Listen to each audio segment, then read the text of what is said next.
Bonjour mes très chers amis, frères et sœurs internautes. C'est avec un réel plaisir que je vais encore partager avec vous un numéro sur notre chaîne après un bon bout de temps que nous n'avons pas publié.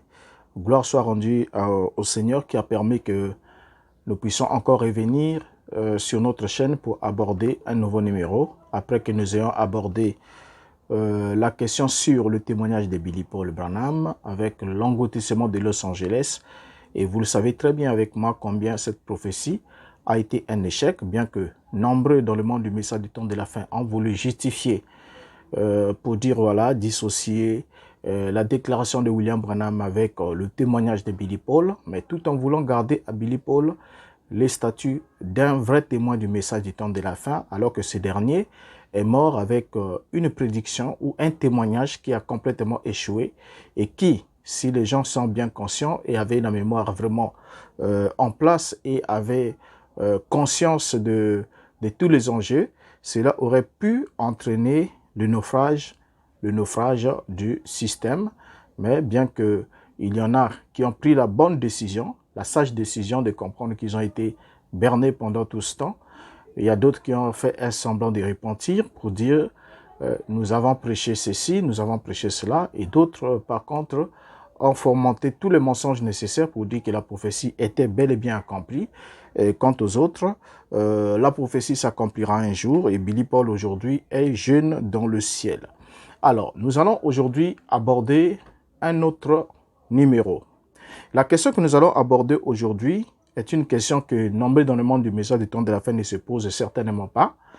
Et nous allons parler de la vision de l'attente. Je sais que certains ont déjà entendu parler de cette question. Nous allons parler de la vision de l'attente. Pourquoi est-ce que nous voulons parler de la vision de l'attente? Vous savez très bien avec moi que selon Nombre chapitre 12, le verset 6, la Bible nous dit, et il dit, écoutez bien mes paroles, lorsqu'il y aura parmi vous un prophète, c'est dans une vision que moi, l'Éternel, je me révélerai à lui, c'est dans un songe que je lui parlerai. Et là, nous sommes dans Nombre chapitre 12, le verset 6.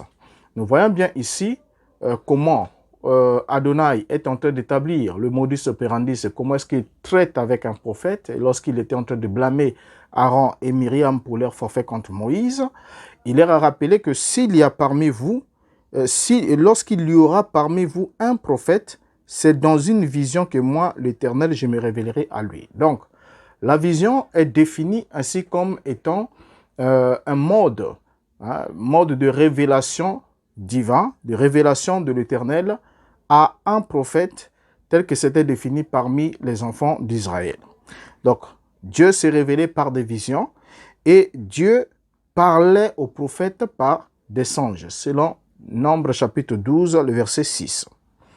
Alors, sur cette question-là, nous allons parler alors de la vision de l'attente. Pourquoi est-ce que nous voulons parler de la vision de l'attente? Parce que nous sommes en face de William Branham et nous allons interpeller William Branham. Il va nous dire quelque chose à ce sujet. Mais tout en introduisant d'abord, comprenons d'abord que William Branham avait lui-même défini le modus operandi d'un prophète et il nous avait dit comment fonctionne un prophète. Et je crois que si William Branham a donné la définition de ce que c'est un prophète et comment fonctionne un prophète, et lui-même étant un prophète, il devait répondre au profil qu'il a dressé de ce que devrait être un prophète, n'est-ce pas? Alors, nous allons lire quelques déclarations de William Branham. Nous sommes là d'abord avec lui, le 29 janvier 61, dont la prédication s'est tournée vers le nord, le paragraphe 46. Branham dit ce qui suit. Bon, ceci c'était en 1933. J'étais encore un missionnaire baptiste et j'ai 51 ans maintenant. Et j'ai vu des milliers de ces visions et beaucoup parmi vous ici ont assisté aux réunions. Eh bien, appelez n'importe qui pour demander si une seule a déjà failli. Ça n'a jamais failli, ça ne peut pas faillir, c'est lui. Donc là, c'est William Branham qui fait cette déclaration. Nous sommes en 1961, comme quoi il a vu des milliers, n'est-ce pas, des milliers de visions. Et beaucoup parmi vous ici ont assisté aux réunions. Il prend à témoin ce qui est l'auditoire qui était là. Et il dit, appelez n'importe qui pour demander si une seule vision a déjà failli. Ça n'a jamais failli et ça ne peut pas faillir, c'est lui. Ça, c'est William Branham. Donc, une vision aussi longtemps qu'elle vient du Seigneur, et puis c'est le modèle d'expression. C'est la manière à laquelle Dieu avait prévu de se révéler à un prophète qui était parmi les enfants d'Israël, n'est-ce pas, par des visions, et il avait promis de leur parler par des songes. Mais ici, William Branham nous dit très bien, il nous certifie qu'il a eu des milliers, des milliers, pas des dizaines, mais des milliers de ces visions, et qu'aucune des visions qu'il a eues n'a jamais failli, c'est-à-dire n'a jamais manqué de s'accomplir, et cela n'arriverait jamais. Ça, c'est la déclaration de William Branham. Donc, questions et réponses du 12 janvier 62. Le paragraphe 348, Branham ajoute: un prophète l'est de naissance. Il a l'ainsi dit le Seigneur, frère. Il l'a de façon ininterrompue. Rien ne peut s'infiltrer là-dedans. Vous voyez, c'est un prophète. Alors, ici, cette déclaration vient déjà pour essayer un peu de canaliser les choses, de baliser le chemin, parce que nous avons, dans le monde du message du temps de la fin, des gens qui affirment, non, William Branham peut parler, mais il n'a pas dit ainsi dit le Seigneur. Et tant qu'il n'a pas dit ainsi dit le Seigneur, donc ce qu'il dit demeure une probabilité, peut s'accomplir ou ne peut pas s'accomplir. Mais ce que les gens oublient, c'est que William Branham lui-même ne dit pas les choses de cette manière. William Branham, dans la prédication L'Enlèvement, dit que le prophète est conçu de manière à ne pas penser ses propres pensées, n'est-ce pas? Et ici, il vient de nous dire que le prophète est différent d'un don de prophétie. Le prophète l'est de naissance. Il a l'ainsi dit le Seigneur de façon ininterrompue.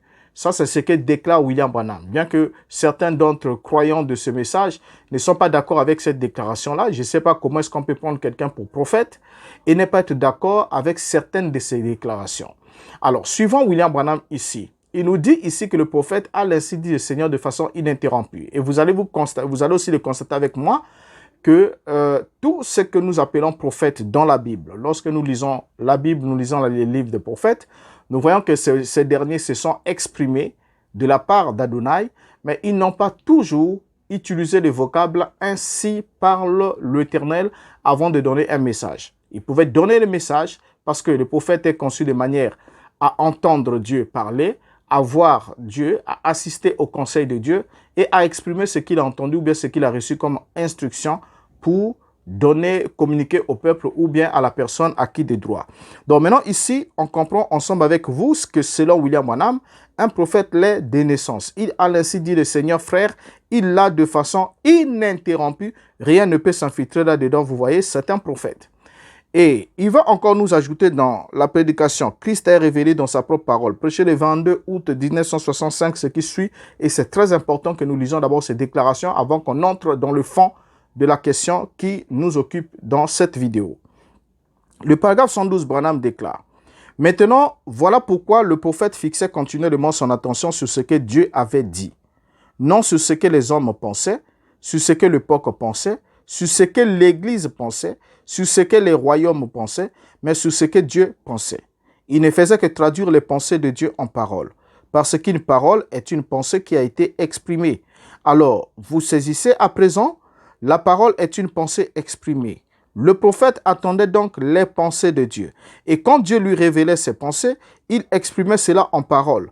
Ainsi dit le Seigneur. Voyez-vous, non pas ainsi dit je, moi, le prophète, mais ainsi dit le Seigneur. Vous voyez, c'est très bien. Vous voyez, très bien.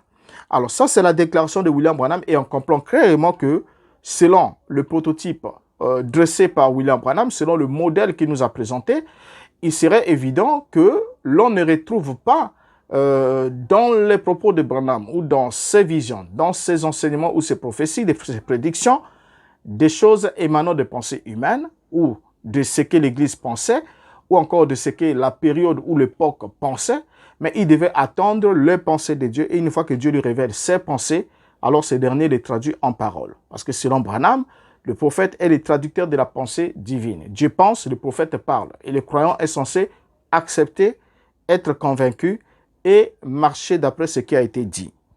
Alors, il était très courant pour les évangélistes des années 40, donc dans les années 40 et les années 50, il était très courant pour les évangélistes des Rénans, que nous connaissons, vous avez les A. Allen, vous avez les Billy Graham, le Oral Roberts, et tous ces grands évangélistes-là tenaient des réunions, des services de guérison en organisant des réunions sous des grandes tentes au cours des années 40 et des années 50. Donc, il dressait des grandes tentes et tenait des réunions dessous. Nous avons là à l'image, par exemple, ici, vous avez Oral Roberts.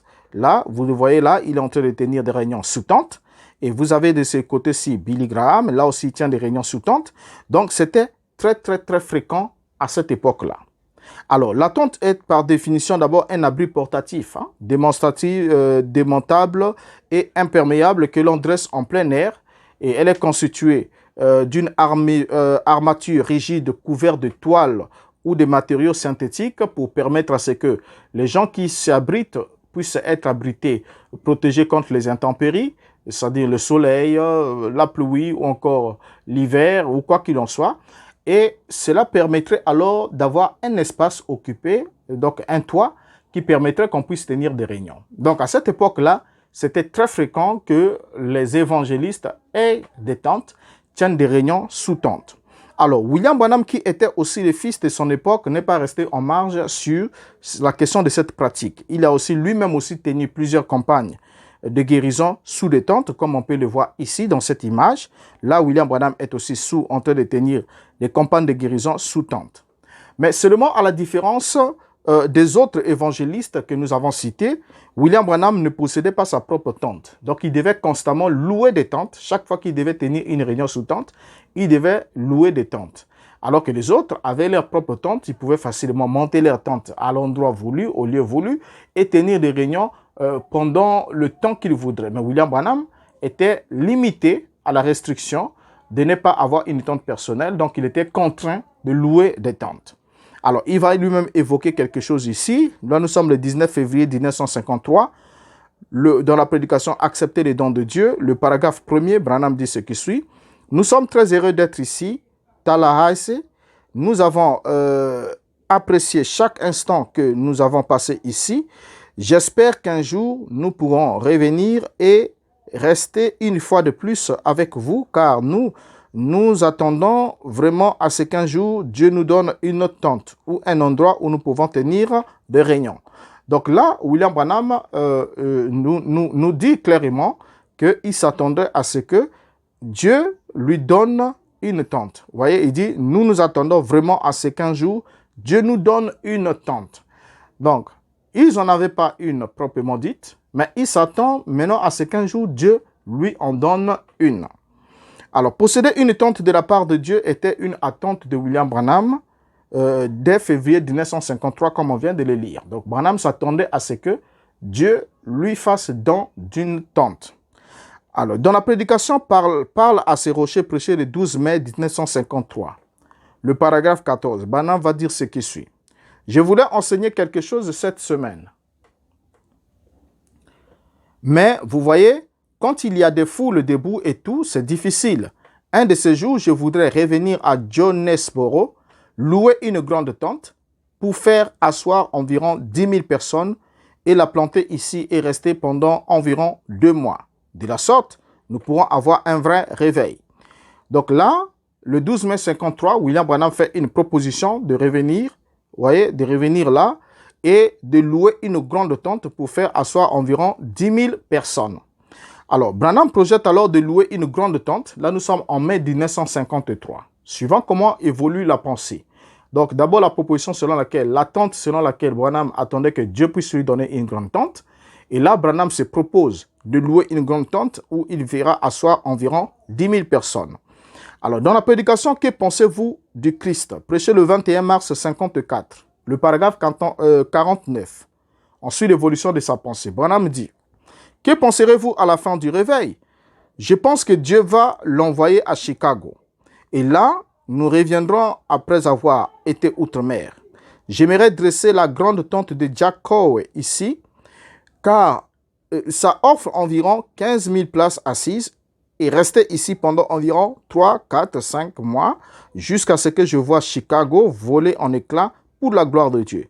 Tous les chrétiens unis ensemble. » Donc là, on voit que malgré le fait qu'il évoque la location, donc la location d'une tente, cependant, c'était le désir de William Branham, ou encore c'était dans son espoir, c'était vraiment une espérance pour lui de posséder une tente personnellement, comme il va nous l'affirmer un peu plus bas. Maintenant, ici, là, dans la déclaration qu'on vient de lire, on voit bien que William Branham avait proposé, avait souhaité dresser la grande tente de Jacko, donc qui offre environ 15 000 places assises, et puis passer suffisamment de temps à enseigner en un seul endroit. Alors, Branham va alors, le 20 novembre 1955, évoluer dans sa déclaration concernant cette question. Il va nous dire ce qui suit dans « Qu'y a-t-il dans ta main ?» Le premier paragraphe, il dit ce qui suit. « Il n'y a pas longtemps, je pensais m'acquérir peut-être, commencer à m'acheter une tente d'une bonne dimension. » Là, nous sommes le 20 novembre 1955. William Branham commence déjà à envisager l'acquisition d'une tente. Il dit, je pensais m'acquérir peut-être ou commencer à m'acheter une tente. Donc, il projette déjà l'achat d'une tente de bonne dimension. Et quand on arrive le 1er janvier 1956, William Branham va alors affirmer que Dieu lui avait montré dans une vision, et que la vision qu'il aurait reçue était la vision selon laquelle il prêchait dans une très grande tente. Donc, on a d'abord évolué du fait que il y avait un souhait que Dieu lui donne un jour une grande tente. Ensuite, Branham arrive dans le souhait de s'acquérir une grande tente ou acheter une grande tente. Et maintenant, quand on arrive le 1er janvier 1956, au paragraphe 31 dans la prédication, pourquoi les gens sont ici ballottés, jusqu'au paragraphe 33, nous lisons, Branham va alors nous parler de la vision de la tente qu'il aurait reçue de la part du Seigneur après qu'il ait fait toutes ces propositions-là. Lisons. Alors il m'emmena et je vis une immense tente. Je n'avais jamais vu de tente pareille. Elle était remplie et entourée de gens. Et j'ai sorti vers, c'était comme si je me tenais au-dessus des gens, regardant en bas, où je venais de faire un appel à l'autel. Et des centaines de personnes pleuraient et se réjouissaient après avoir accepté le Seigneur Jésus comme leur sauveur. Je regardais et j'entendis un homme se lever et dire « Appelez la ligne de prière ». Et les gens commencèrent à se mettre en file de ce côté-ci sur ma gauche, tandis que je regardais vers l'estrade et la ligne de prière se forma jusque dans la rue. Je regardais à ma gauche, ce qui aurait été ma droite si j'avais été sur l'estrade, une petite construction en bois, et je vis cette lumière que l'on a tous en photo. Vous savez, qui est toujours dans les réunions.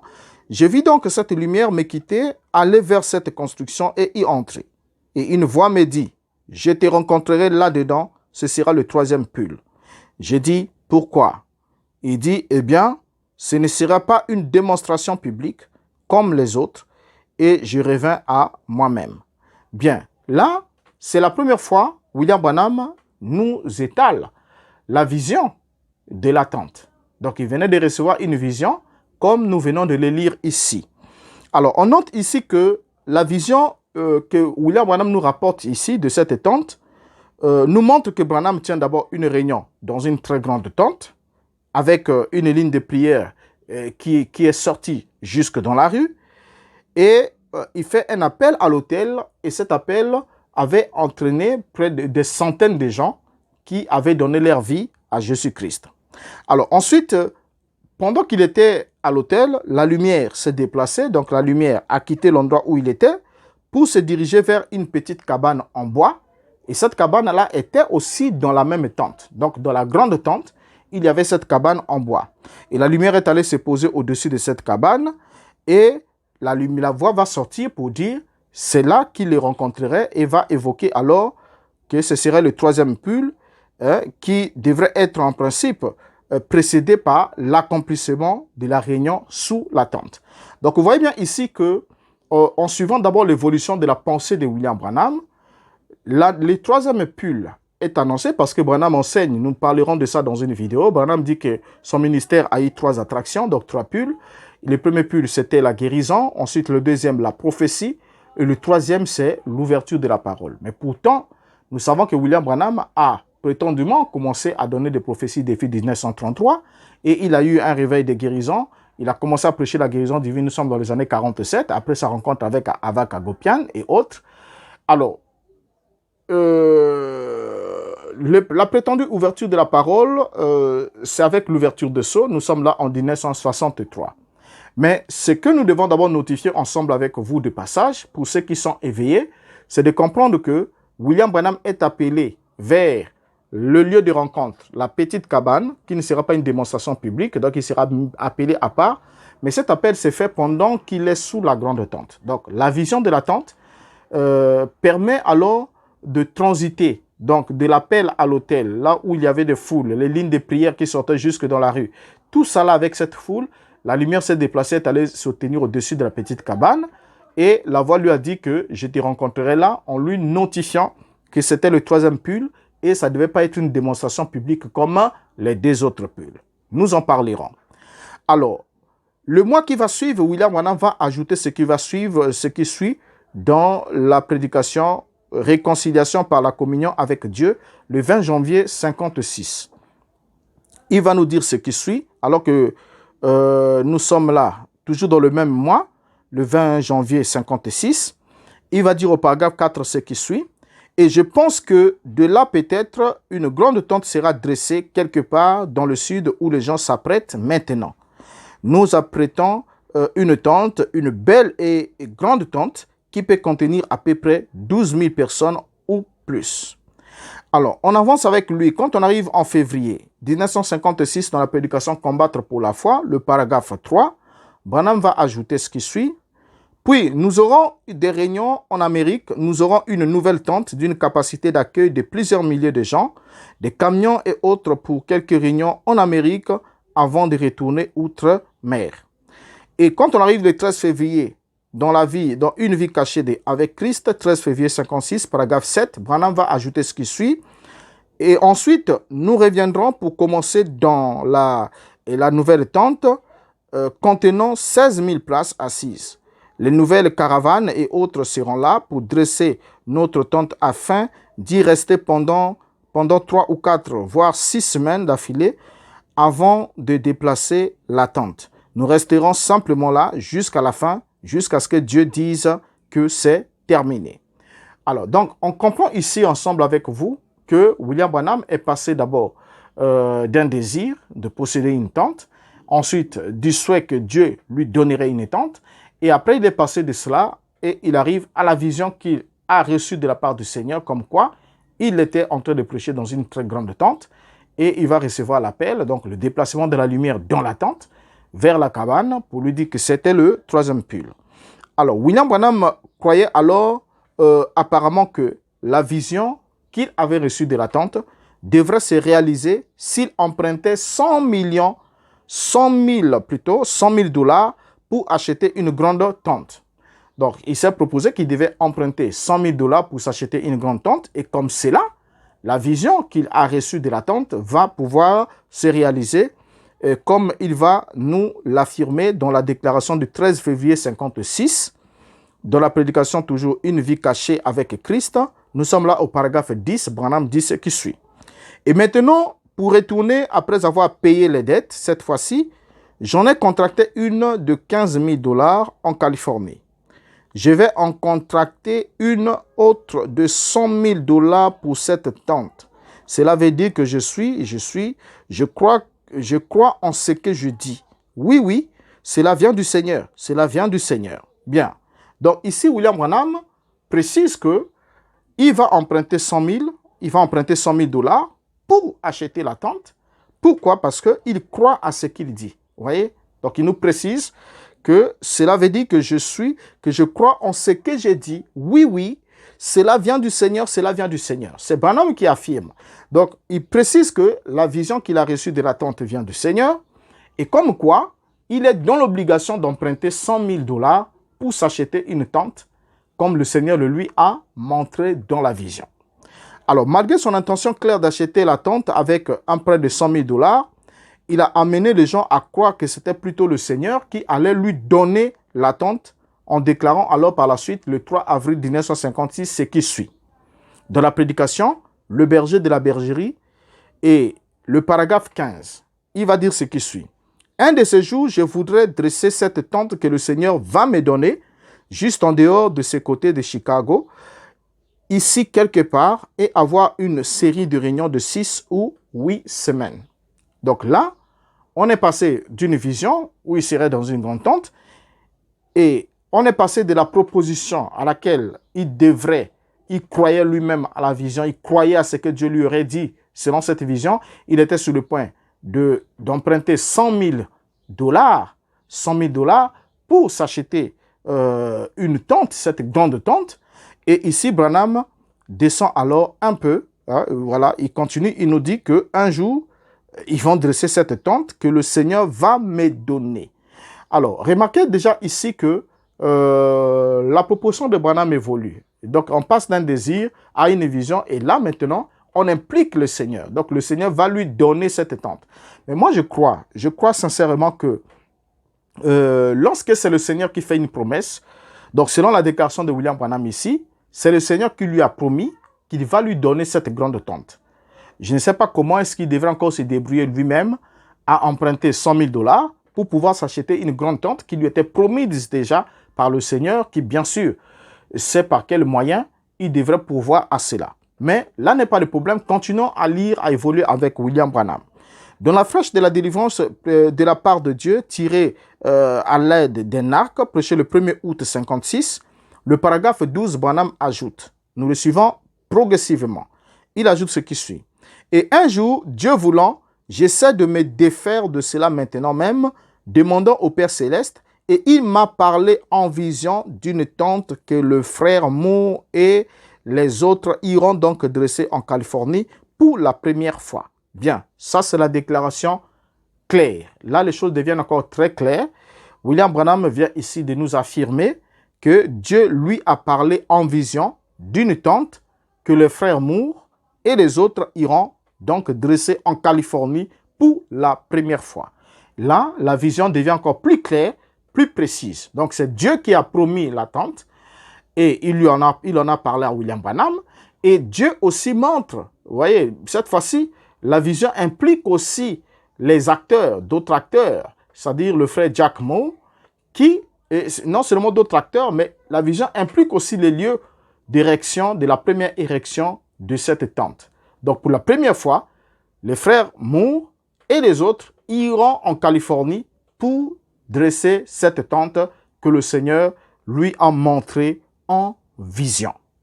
Alors, il vient d'impliquer Dieu et de nommer aussi des acteurs qui iront dresser cette tente, ainsi que le lieu initial qui est la Californie. Là déjà, la vision devient encore plus élargie et avec beaucoup d'autres éléments qui se sont associés. Maintenant, surveillons l'évolution de la vision. Surveillons ce que Dieu lui a montré. Puisque William Branham nous a déclaré qu'il a eu des centaines et des milliers de visions, aucune d'elles n'a jamais failli et jamais ne peut faillir parce que c'est Dieu qui le lui dit. Alors, au cours de... là, nous sommes en 56. Maintenant, au cours des 8 années qui vont suivre, William Branham n'avait toujours pas reçu l'attente de la part du Seigneur comme il espérait. Donc, de 1956 jusqu'en 1962, donc William Branham n'a pas reçu l'attente comme il espérait de la part du Seigneur. Alors, au cours de cette période, il va alors ajouter des déclarations, non seulement qui vont contredire ses propres affirmations précédentes, comme quoi le Seigneur allait lui donner une tente, mais il va aussi démontrer par ses propres déclarations qu'il n'avait en réalité pas une perspicacité prophétique et qu'il ne savait plus exactement si le Seigneur allait lui en donner une ou n'allait pas le faire. Vous voyez? Alors, on va lire une série de déclarations qu'il va faire. Après qu'il nous a dit clairement, en 56, comme on vient de le lire, que la tente, le Seigneur lui a montré cette tente en vision et que cette tente-là sera dressée en Californie pour la première fois et par le frère Jack Moore, le frère Moore, ainsi que les autres frères. Mais William Branham va maintenant évoluer. Suivons maintenant l'évolution de ses propos progressivement jusqu'à la fin pour qu'on se rende compte si la vision de la tente est une réussite ou si elle est à venir ou si elle a échoué. Nous en tirerons la conclusion ensemble pendant que nous évoluons avec lui. Alors, dans la prédication, le plus grand don dans la Bible, prêché le 11 août 57, paragraphe 6, Branham va dire « Je projette, Dieu voulant, de tenir une très grande campagne l'été prochain aux États-Unis, Dieu voulant, ainsi qu'au Canada. J'envisage d'avoir une tente où je pourrais offrir des places assises à 8-10 000 personnes environ. Dans la reine de Séba, prêché le 3 mai 1958, paragraphe 5. Dieu voulant à mon retour d'outre-mer, cette fois-ci, je tâcherai de me procurer une tente ou quelque chose comme cela, afin qu'on n'ait pas à se presser pour quitter la ville, juste dresser cela et y rester un moment. Faire sortir Dieu de l'histoire. 1er octobre 1958, paragraphe 4. Et puis, il y a quelque temps, j'étais dans une vision et j'ai vu une grande tente. Oh, c'était énorme et gigantesque. Et j'étais juste en train de prêcher et beaucoup de gens se trouvaient à l'autel et les mains levées. Ils pleuraient tendrement, calmement et doucement. Un porte-parole, un homme gentil et sympathique, se présenta à l'estrade et dit « Maintenant, ils vont former la ligne de prière pendant que Frère Branham s'apprête. » Et je me tenais par là. Évidemment, la ligne de prière se trouvait à ma gauche. Et j'avais une foule de gens qui semblaient couvrir une distance d'un pâté de maison ou plus se tenant dans la ligne. Paragraphe 5. Il y avait une petite construction, en bois à l'intérieur de cette tente. Et une femme se tenait là, ou plutôt un homme qui écrivait les noms. Et les gens entraient avec des béquilles sur des civières et sortaient de l'autre côté marchant. Eh bien, je me posais des questions sur tout ce qui se passait là à l'intérieur. Et alors cet ange du Seigneur dont vous voyez la photo ici me quitta et alla se mettre juste au-dessus de cette petite construction, s'éteint là et ensuite descendit. Et une voix se fit entendre et dit « Je te rencontrerai là-dedans ». Paragraphe 7. Mais maintenant, je ne dis pas qu'il m'a dit que cela se produirait. Lorsque j'ai vu cela, dans la vision, c'était dans une tente. Mais bien sûr, cela pourrait arriver n'importe où, n'importe quand. Nous attendons donc cela. Bien. Là, on vient de lire la deuxième fois que William Branham rapporte intégralement cette vision de la tente. On ajouta quelques éléments qu'il ne nous a pas dit dans la première fois. Lors de la première fois, comme quoi les gens entraient avec les béquilles et ceux de civière d'un côté et sortaient de l'autre côté sans béquilles, sans civière, marchant sur leurs pieds, n'est-ce pas? Alors, c'est un élément qui vient d'ajouter sur ça. Mais ce qui est plus intéressant ici, c'est le fait que William Branham, qui nous affirme bien que le Seigneur lui a montré cette vision de la tente, et il nous affirme encore que maintenant, je ne dis pas qu'il m'a dit que cela se produirait. Ah là, ça devient un problème. Donc, le Seigneur lui a montré la vision de la tente. Il lui a montré tous ces détails-là. Il a montré le déplacement de la colonne de feu vers la petite cabane. Et la voix qui lui a dit, je te rencontrerai là, ce sera le troisième pull. Maintenant, tout ça là, le Seigneur lui a montré tout ça, mais Branham nous dit que le Seigneur ne lui a pas dit. Il dit, et maintenant, je ne dis pas qu'il m'a dit que cela se produirait. Soyons sérieux entre nous. Le Seigneur montre une vision à un prophète. C'est sa façon à lui de se révéler au prophète, c'est par des visions. Sa façon à lui de parler au prophète, c'est par des songes. Il se révèle à William Branham par une vision. Il montre la vision de ce qu'il entreprend faire avec lui donner une grande tente, qui aura une grande capacité d'accueil. Et que pendant cette réunion, il y aura un grand appel à l'autel des centaines de gens qui vont donner leur vie au Seigneur. Ça, c'est une chose louable. Et il y aura une ligne de prière qui va partir, traverser la tente jusqu'à sortir dans la rue. C'est une chose louable. Et des gens vont entrer là-dedans avec des béquilles et des civières et traverser et sortir marchant sur leurs propres pieds. Donc, ce serait une réunion où on entre avec béquilles, on sort sans béquilles, on entre avec les civières, on sort sans civières. On peut être porté à l'aller, mais au retour, on rentre sur ses jambes. C'est une chose louable. Et ensuite, la lumière se déplace pour aller vers la petite cabane et l'appelle pour lui dire « Je te rencontrerai là ». Et il précise que ce serait le troisième pull. Donc, en d'autres termes, William Branham doit se déplacer seulement dans la tente, pendant qu'il est sous cette grande tente, de faire le déplacement vers la petite cabane. Et c'est là où il va rencontrer le Seigneur et ce sera le troisième pull qui ne sera pas une démonstration publique. Bien. C'est intéressant, n'est-ce pas? Mais ici, maintenant, William Branham commence déjà à quitter le terrain de la certitude et de la conviction pour entrer dans le terrain de la probabilité. En nous disant, mais maintenant, je ne dis pas qu'il m'a dit que cela se produirait. Donc, quel intérêt est-ce que le Seigneur lui aurait montré une vision? Et tous ces détails-là, si le Seigneur n'était pas prêt à accomplir cela. Donc, quel intérêt? Alors, Branham quitte la certitude pour entrer dans la probabilité. Ça devient déjà incertain. OK? Là, on est parti du monde de la précision, on est parti de la certitude et on entre maintenant dans le domaine de la probabilité qui n'est pas un domaine prophétique, qui est un domaine du hasard. Donc, ça peut ou ça ne peut pas. Là, c'est un domaine du hasard. Mais le prophète n'est pas jugé sur la probabilité de l'accomplissement d'un événement, mais le prophète est jugé sur la certitude. Il faut qu'il y ait une conviction, n'est-ce pas? Alors, Branham va alors nous ajouter ce qui suit dans ce qu'il faut pour triompher de toute foi, de toute incrédulité, notre foi. Prêché le 29 juillet 1960. Paragraphe 33. Après nous avoir dit que il n'a pas dit que, je n'ai pas dit que Dieu m'a dit que cela se produirait. OK? Donc, il quitte le champ de la certitude, il rentre dans le champ de la probabilité. Maintenant, qu'est-ce qu'il va ajouter le 29 juillet 1960 au paragraphe 33? Et un de ces jours, le Seigneur voulant, je vais prendre une grande tente et aller quelque part où je pourrais rester 3 ou 4 semaines entières ou 5 continuer simplement.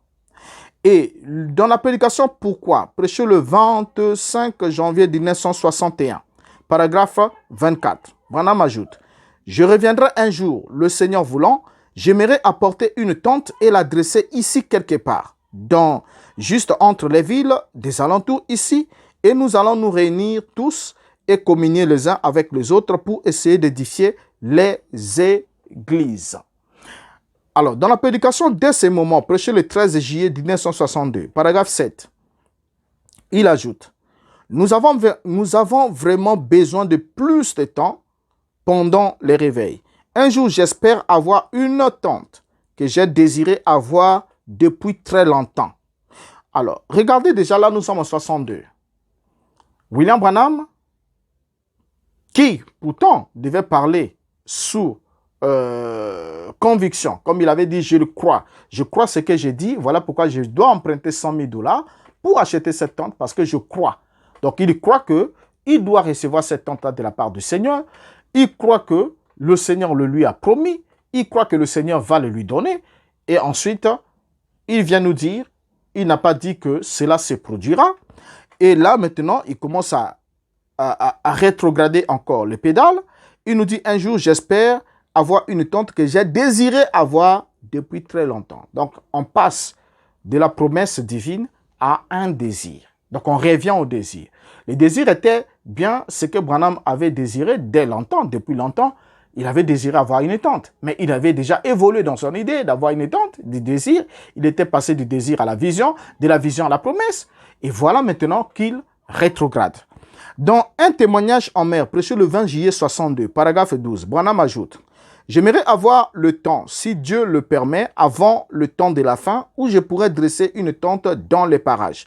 Venir simplement, par exemple, et rester là pendant environ 4 ou 5 semaines, rester simplement là où on peut avoir une séance du matin, rien qu'avec le frère ministre, afin qu'ils puissent enseigner leurs assemblées après.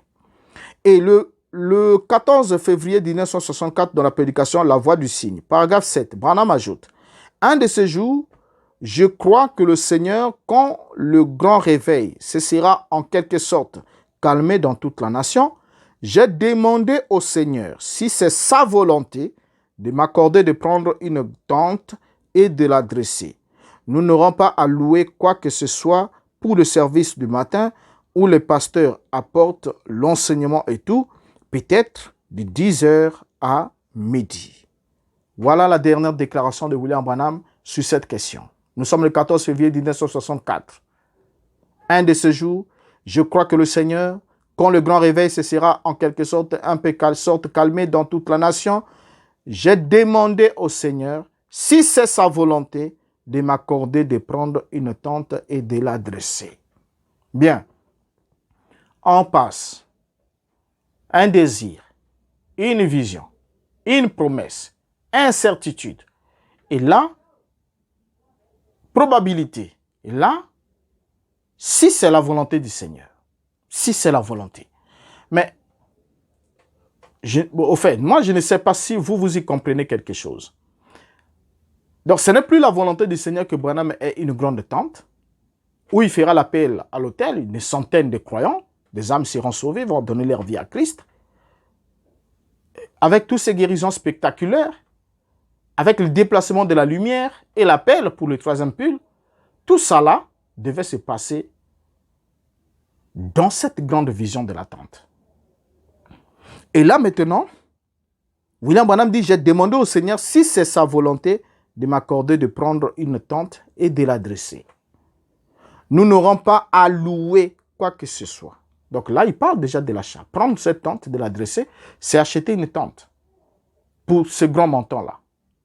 Alors, William Branham va malheureusement décéder le 24 décembre 1965 sans jamais avoir reçu au préalable une grande, immense tente de la part du Seigneur. Il ne l'a pas reçue. Il ne l'a pas achetée. Il ne l'a pas reçue de sa part. Et on peut alors constater aisément que cette vision prophétique a échoué malgré les affirmations de William Branham. Cette vision a échoué, complètement échoué. Et après l'échec de cette vision, nombreux sont ceux du message du temps de la fin qui disent « Branham ressuscitera un jour pour accomplir cette vision ». Je ne sais pas. Excusez-moi, je respecte votre intelligence, mais respectez quand même votre intelligence à vous-même. Commencez d'abord par vous respecter. Respectez votre intelligence. Un prophète qui donne une vision de l'accomplissement d'un acte, cet acte-là, c'est son ministère. Il projette, il est passé comme on vient de le suivre, progressivement, méthodiquement. Et on vient de constater tous ensemble que William Branham est mort. Cette vision de la tente n'a jamais été accomplie. Alors, si la vision de la tente n'a jamais été accomplie, alors le troisième pull, lui, il s'est accompli. Hein? Et soyons sérieux entre nous. L'appel pour le troisième pull commence dans la vision de la tente. C'est dans la grande réunion de la grande tente. C'est lors de cette grande démonstration finale où on entre avec les béquilles, on sort sans béquilles. On entre sur le civière, on sort sans civière. Avec une ligne de prière qui va jusque dans la rue. Mais pourtant, William Branham est mort sans que cette vision ne soit réalisée. Sans qu'elle soit réalisée. Donc, on constate aisément que cette prophétie a échoué brillamment. Mais malgré l'échec constaté déjà par William Branham lui-même, il n'a pas manqué de nous faire quelques déclarations telles que le 16 janvier 63, dans la prédication Le Messager du Soir, paragraphe 40, Branham dit « Jamais une vision n'a failli. Maintenant, je vais te dire, Jeanne, c'est ainsi dit le Seigneur. Vois-tu, voyez. » Donc, jamais une vision n'a failli. C'est ce que nous retenons. Est-ce que ce que Branham dit est vrai? Jamais une de ces visions n'a failli. Est-ce que c'est vrai? Continuons à lire. L'Esprit de vérité prêché le 18 janvier 1963, paragraphe 18. Eh bien, je suis maintenant un vieil homme et jamais je n'ai une seule fois et je peux inviter le monde à se tenir tranquille et lui demander, pointez du doigt une seule chose qu'il m'a dit donc, comme ainsi dit le Seigneur, au nom du Seigneur, et qui n'ait pas été absolument la vérité et la réalité, et qui ne se soit pas accompli sur des milliers et des milliers de choses. C'est un défi qui vous lance, de pointer. Bien, je crois que vous avez la réponse. Quand William Branham lance ce genre de défi, il oublie que toutes les visions que William Branham a annoncées sur bande, avant les réalisations, ont brillamment échoué. Nous avons déjà étalé certaines vidéos, la vision par exemple sur l'ours brun, la vision de la tente que nous venons de traiter aujourd'hui, celle-ci est même toute fraîche. On vient de traiter cela aujourd'hui ensemble avec vous et vous constatez avec moi que cette vision est un échec. Donc, le défi lancé par William Branham sur bande, je ne sais pas s'il s'entendait ou s'il faisait... Au fait, je n'ai jamais compris. Moi, de mon côté, je n'ai jamais compris qu'un homme qui n'a aucune vision annoncée avant le fait et qui a eu la réalisation selon les détails, mais puisse constamment lancer des défis aux gens disant qu'il a eu des milliers, des centaines de milliers de visions et qu'aucune n'a jamais failli. Alors que s'il a eu 10 visions, toutes les 10 ont totalement échoué. Je dis bien, les visions annoncées sur bande avant la réalisation ont totalement été un échec. On ne parle pas des trucs qu'il fabrique après coup, c'est-à-dire après qu'il y ait réalisation d'un forfait comme la mort de Marlene quand Munro Marlene décède, qu'est-ce que Branham fait? Il récupère la situation pour dire, j'avais annoncé, l'ange m'avait dit, quand il y a ceci, cela, après l'événement, c'est des prophéties après coup. On ne parle pas de ça. Nous parlons des visions. Cherchez dans le message de William Branham. Vision avec précision qu'il annonçait avant l'accomplissement et qui a eu la réalisation. Moi, je n'en ai pas encore trouvé jusqu'à la date d'aujourd'hui. Voilà pourquoi le défi, je l'ai toujours lancé. Montrez-moi une seule prophétie de William Branham qui a été annoncée avant le fait et qui a eu la réalisation sans ambiguïté. Ça n'existe pas. Vous voyez? Alors, quand on prend la Bible va alors nous donner la réponse à cette attitude de William Branham et à cet échec. Dans la Bible, on lit dans Ésaïe 44, verset 26. « Je confirme la parole de mon serviteur et j'accomplis ce que prédisent mes envoyés. » J'accomplis ce que prédisent mes envoyés. En d'autres termes, si je n'accomplis pas ce que prédit un homme, c'est que ce n'est pas moi qui l'ai envoyé. Ce n'est pas moi, c'est le Dieu de la Bible qui disqualifie par la Bible William Branham. Donc le ministère de William Branham, quand on le met dans la Bible, son ministère prophétique est rejeté en bloc par le Dieu de la Bible. Vous voyez? Alors, dans Ézéchiel 33, verset 33, il est dit, « Donc, quand ces choses arriveront, et voici, elles arrivent, ils sauront qu'il y avait un prophète au milieu d'eux. » Donc, c'est quand une chose annoncée arrive, c'est là que le peuple saura qu'il y avait un prophète parmi eux. Qu'il y avait un prophète parmi eux. Et dans le cas de Samuel, nous lisons la Bible clairement qui nous dit dans 1 Samuel 3, verset 19, la Bible nous dit, Samuel grandissait, l'Éternel a été avec lui et il ne laissa tomber à terre aucune de ses paroles. Et la conséquence est logique, quand le peuple a vu que l'Éternel ne laissa tomber à terre aucune des paroles de Samuel, puisque l'Éternel était avec lui, le paragraphe et le verset 20 nous dit, tout Israël, depuis Dan jusqu'à Beersheba, reconnut que Samuel était établi prophète du Seigneur. Voilà. Tout Israël est reconnu. Pourquoi? Parce que l'Éternel était avec Samuel. Et la preuve que l'Éternel était avec Samuel, c'est qu'il ne laissa tomber à terre aucune parole de Samuel. Or, dans le cas de William Branham, l'Éternel a laissé tomber à terre toutes les paroles de William Branham. Je dis bien toutes. Vous voyez? Alors, vous pouvez affirmer quelque chose. Hein? C'est-à-dire, on peut vous mettre quelque chose dans la tête pendant que vous êtes dans les assemblées, dans les tabernacles. Le pasteur peut vous dire une chose. Voilà, Branham avait dit ceci, cela, c'était accompli. Mais non. Lorsque nous prenons le temps d'étudier cela en détail, on prend le propos de William Branham, on comprend que ces derniers étaient tout sauf sérieux. Vous voyez? Parce que ici, il y a certains échecs puissants. La vision de l'attente. Où en sommes-nous? Chers pasteurs, chers prédicateurs, je vous interpelle. Vous qui êtes sur tous les 5 continents, où en sommes-nous avec la vision de l'attente? Alors, vous croyez, vous prêchez, présentez un prophète doté d'un certain pouvoir de l'infaillibilité, qui est allé dans la tombe avec l'échec prophétique. Tout ce qu'il a annoncé avant la réalisation, rien ne s'est accompli exactement comme il a dit. Et on va alors terminer en lisant cette déclaration de William Branham pour voir si nous pouvons relever ce défi ou nous ne pouvons pas le relever. Lisons-le. Dans la parole parlée est la sémence originelle prêchée le 18 mars 1962, le paragraphe 243 à la page 38. Branham dit, « Et je demande à n'importe qui de prouver le contraire. Maintenant, vous qui écoutez les bandes, venez donc le faire. Indiquez-moi une seule fois où je vous aurais dit quelque chose de faux, quelque chose qui ne soit pas arrivé.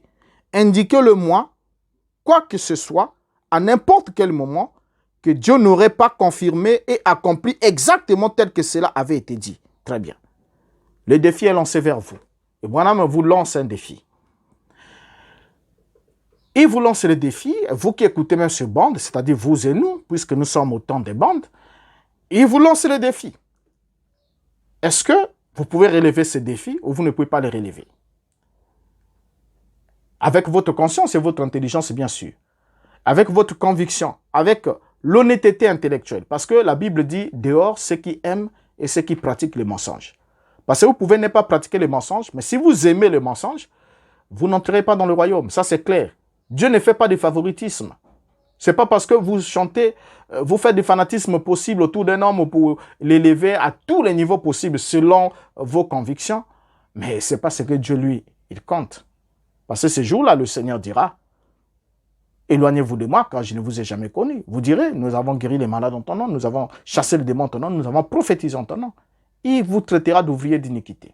Parce que Seul celui-là qui fait la volonté de son Père qui est dans le ciel entre. Mais qu'est-ce que le Père veut? Quand un prophète échoue dans ses prédictions prophétiques, quelle est la conduite à tenir? Est-ce qu'on doit prendre cette parole, la mettre à côté, continuer à savourer ce que dit le prophète? Ou c'est le prophète qui devait être mis à mort? Et quand on parle d'un prophète qui est mis à mort, dans le temps de la Bible, c'est toute l'œuvre de ce prophète qui était complètement détruite. Parce que c'est une parole que l'Éternel n'aura point dite. On ne doit pas avoir peur de lui parce qu'il a parlé par audace. Alors voilà ce qu'on devait apporter ensemble avec vous. Si vous avez des commentaires, des suggestions, laissez-les en commentaire. Nous apprécierons aussi votre contribution, que cela soit dans vos prières, que cela soit pour partager davantage ces vidéos, pour emmener nos frères et sœurs à prendre conscience, à éveiller leur conscience. Et que cela soit d'une façon ou d'une autre, nous vous attendons et nous allons continuer à faire vivre cette chaîne. Je crois, s'il plaît au Seigneur, chaque samedi, nous ne manquerons pas de mettre une nouvelle vidéo, que cela soit dans le cadre du message de William Branham, tout comme dans le cadre de l'enseignement de façon générale, sans pourtant être directement lié à William Branham. Donc, comme vous le savez, sur la chaîne, nous avons des vidéos de la chaîne Renaud Boris Mbota qui traitent exclusivement des hérésies et du message de William Branham. Et nous avons aussi inséré aussi la chaîne Briser les rocs, donc que nous en sigle Bel Air, où nous traitons de tous les autres sujets qui n'ont pas directement un lien avec le message de William Branham, ou plutôt, William Branham n'est pas cité, ni une citation de ces derniers livres. Alors, je vous prends congé pour ce numéro et vous donne rendez-vous pour un prochain numéro. Et jusqu'à ce qu'on se retrouve, ma prière est que Dieu vous garde. Merci et au revoir.